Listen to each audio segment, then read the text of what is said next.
My name is...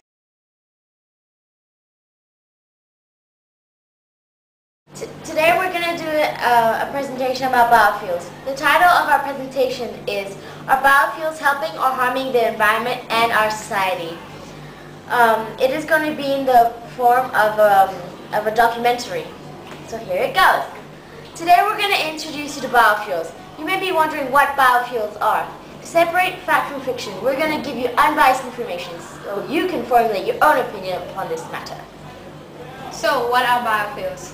Biofuels are fuels produced from biomass which is recently dead. Stop making me laugh again! So what are biofuels? Biofuels are fuels produced from biomass which is recently dead biological materials such as plant. It is then converted into liquid fuels. There are two main types of biofuels, bioethanol and biodiesel. And what is bioethanol? Bioethanol is produced from fermenting sugar and starch. Corn and sugar canes are the two main types of crop that are used. There are many processes in which you can produce bioethanol. The main process is sugar fermentation. It is the breaking down of the cellulose part of the biomass into sugar solution. Yeast is then added and ethanol will be produced. And what are the advantages of using bioethanol? It is biodegradable, it produces less toxin, and it causes little pollution if spilled. I will now talk to you about biodiesel. What is biodiesel? It is made by combining alcohol and vegetable oil. The process is called transesterification. It is to combine a catalyst with oil, causing the separation of oil into a usable fuel and a glycol byproduct. The main oils used are from soybeans, palm oil, animal fats, or recycled cooking grease. The advantages of biodiesel is that it's carbon neutral. That means that it releases the same amount of carbon dioxide into the atmosphere as it absorbs it for growth, for the plants to grow. It produces less nitrous oxides and carbon monoxide. Therefore, it is less harmful to the environment than classical fossil fuels. The emissions are non-carcinogenic and 98% biodegradable in 21 days. Now we'll show you a video about deforestation, which is one of the prices our Earth has to pay for cheaper fuels. The white shark has a body language of its own, which we are only beginning to recognize. This inquisitive shark uses its...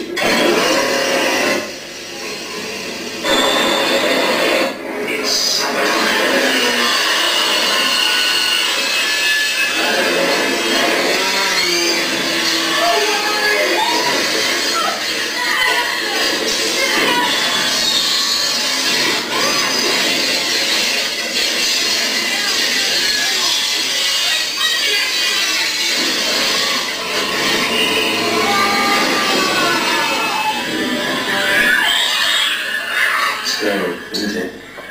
Having your home destroyed around you. But your home can be rebuilt. Ours has taken thousands of years to build.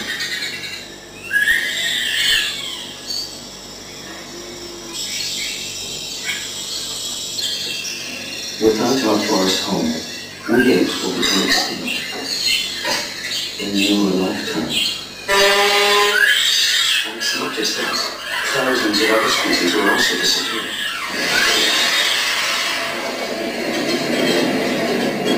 An area of ancient forest the size of a football field is destroyed every 2 seconds. 24 hours a day, 7 days a week. That's bigger than France and Spain in the last 10 years. Rainforest timber like this is used on building sites, sometimes only once, and then thrown away. These doors were trees in Africa, our forest home, much of it chopped down illegally by international logging companies. 1,000-year-old trees in Canada are destroyed just for stuff like this. Why destroy ancient forests for wood and paper when it could all come from responsibly logged timber? He doesn't have a voice, but you do. general government to clean up the timber trade and ban illegally logged timber? As you can see from the video, deforestation has affected the world very badly in the past years. This video is not exactly about biofuels and growing biomass, but it shows the effect of deforestation. Another effect of deforestation is landslides, because when it rains, there's nothing to hold the soil in place. As it said in the video, it also endangers species and ecosystems in the local areas. In Indonesia, there are many habitats, and deforestation harms them just to make palm oil plantations. Orangutans are starting to disappear, and this reduces biodiversity and affects local communities because they depend on the products provided by the forests. The organisms are definitely affected, but do remember that wood from deforestation can be very productive. It can be used for housing, furniture, fuels, and paper, and many more, which can also be recycled. But not many people recycle, and there's lots of carbon stored in the microbes in the soil, much more than there are in trees and their leaves. So deforestation causes a lot of carbon dioxide release from the soil into the air. A BBC article called Palm Oil Warning for Indonesia says that every year 1.8 billion tons of carbon dioxide are released by the destruction of Indonesia's peat, causing a major climate change. Yeah, but if the land is used to grow crops, this is not a problem because the crops will photosynthesize, which will absorb in the carbon dioxide and releases oxygen to the air instead. And in other words, this will maintain the carbon dioxide content in the air. But do you know that the main method used to clear the fields is by burning them? This causes a lot more emissions going up into the air. So there's carbon dioxide and nitrous oxide and other harmful gases going into the air. Greenpeace says that forests are being burned and wetlands drained for plantation, causing huge releases of carbon dioxide into the atmosphere. As I already said before, this causes major climate changes. And another downside to this is that the land can't be used right away when it's burned because there are no nutrients left in it and the plants need nutrients to grow. It is said that Indonesian plantation, after 25 years of harvest, oil palm lands are often abandoned for scrublands. Soil may be leached of nutrients, especially in acidic environments, where only a few plants can grow, which leaves the land pretty useless. Well, there's a type of grass called switchgrass, which will grow on recently burned land, and it can also be useful as it will act like a ground cover and prevent erosion, and it can also be used to produce ethanol for bioethanol. And don't forget, the crops grown on the field can, when burned, will produce less harmful gases into the air. Now I have a graph to show you. As you can see, there's a reduction in the greenhouse gases, carbon monoxide, hydrocarbons, and sulfur, and many more. I do notice that the nitrogen oxides increase. Yes, and everybody knows that nitrogen oxide is the main contributor to affecting nerves and destroying them. There is a way of overcoming that by using catalytic converter to break down nitrogen oxide into oxygen and nitrogen separately, which will not be harmful to the environment. There's ways of overcoming using recycling, such as recycling and catalytic converters, but people don't usually bother to do that. So I don't think it's worth mentioning because people won't try. And another big problem is that crops are being used for food, for fuel instead of food. Therefore, in developing countries, people will start to grow even hungry because they can't afford the food that they're now barely affording, because now the price is raised even more because the people with the purchasing power, which is the developed countries, the richer people, are using all the poor people's food for their cars.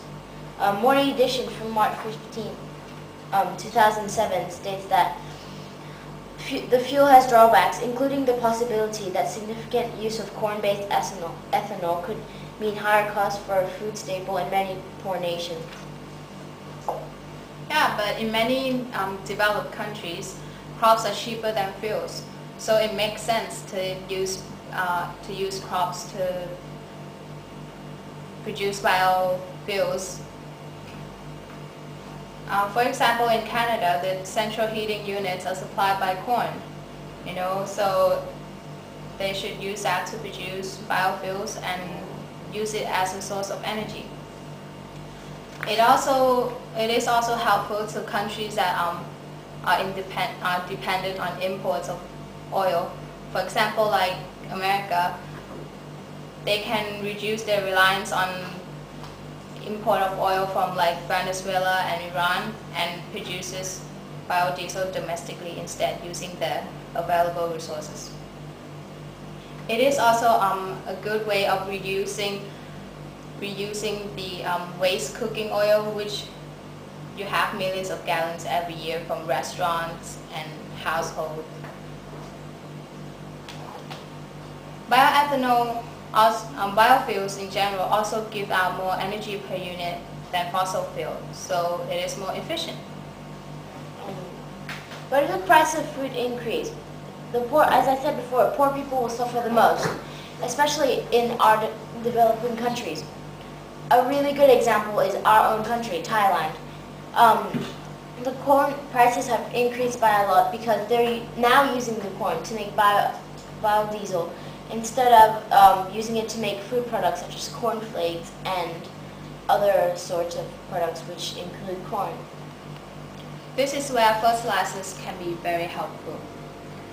It will increase the crop yield, which will also reduce the price of food, and it also increases the farmer's income. And now I have a graph of the net cash income of the farmer. And you can see in 2007 there's an increase of the farmer's income.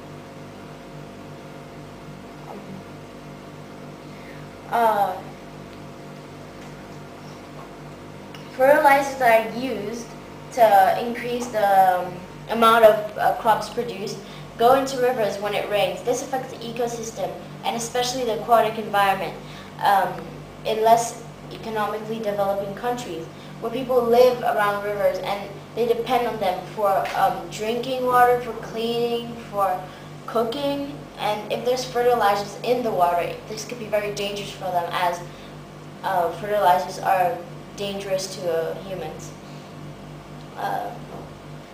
It is said in national academies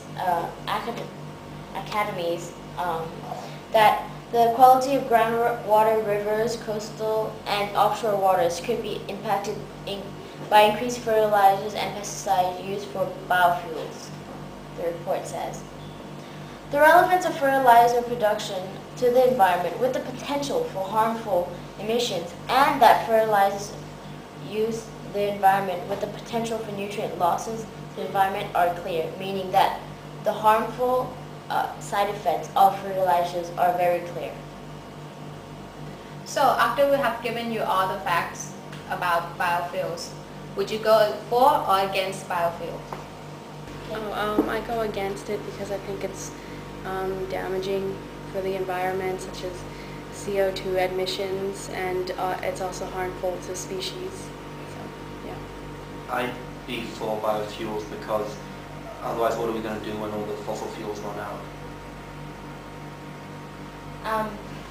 To give in our own opinion, we think that biofuels have their good and bad aspects. Therefore, the consumption should be moderated. External factors are very dependent on the consumption in different countries. You must have limitations of how much you use, and also to think about causing the least environmental damage as possible. To not cause any further threat to the environment, we should stop any more deforestation, clearing of the forest land. And to moderate the consumption of the fuels, countries should continue to use their abundant fuels and starting to find alternative instead. For example, like Iraq, they should continue using fossil fuels, but they should also start looking at biofuels as their alternative fuels. Whereas America, they should concentrate more on the production of biofuels because this will allow them to reduce their dependence on other countries. But the main question still remains, is using biofuels ethical towards society as well as nature? It is up to you as an individual to decide and help the environment. From your point of view, with the information that we have given you, whether it is ethical or not and beneficial to our society and the world. Thank you, and I hope this documentary has helped you to understand more about biofuels.